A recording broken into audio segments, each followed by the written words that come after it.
the number one concern that we had was moving to a space that could hold 5 or 6,000. How would we maintain the intimacy?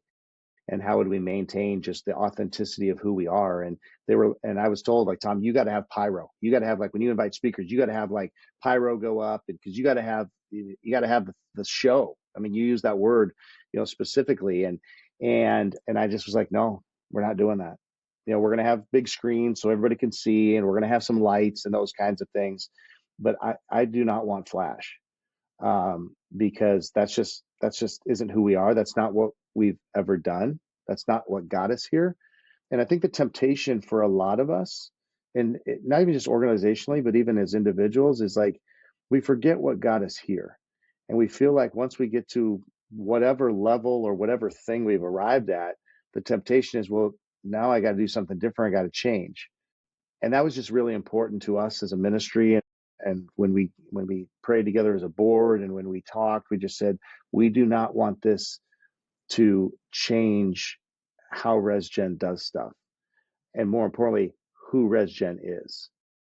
Because it's not about, you and I are not about what we do, it's about who we are. And at the end of the day, that's what God cares about. Well, it's the same thing with our ministry is yeah, do we do some things? Yeah, but it's all birthed out of who we are. So let's not change who we are just because we're moving into a bigger space.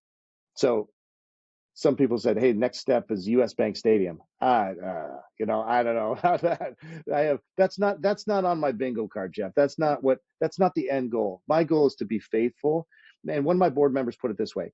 He said, when he lived in Arizona, his pastor said this, and I thought this was really good. Yeah. Let's worry. Our job is to worry about the depth of our ministry. Let's let God take care of the breadth of our ministry. And so we always want to be depth more than breadth, and let's make sure that we're just doing what we need to do because of who we are and who God's called us to be. Well, I know everybody's got a podcast. Everybody's got a podcast. You got a podcast. I got a podcast. But here is what we know. I mean, there is no crowd to be impressed in front of. There is no, I'm trying to make an impression. You're just you. And I think that the impact of what you're doing probably comes through conversations like this. Probably somebody listening is going like, wow, and I don't know who these people are. We don't know how many there are, but I'm going to maybe suggest or encourage you to realize the power of conversations you have. Okay, but let me just be honest with you. I'm talking to a pastor now, and I'm going to vent a little bit here. Almost every pastor I know has a podcast. And what that usually is, it's the audio of their sermon. And theater of the mind is so good that I can listen to that and I can picture me being in that church, which means I don't have my smokes in my pocket. It means I've got my mealy mouth pious face on, and it means I've got my mask firmly in place. And as you appeal to the whole crowd, I'm nodding just as if I was in church. But the way our microphones are positioned now, we're like in a cafe.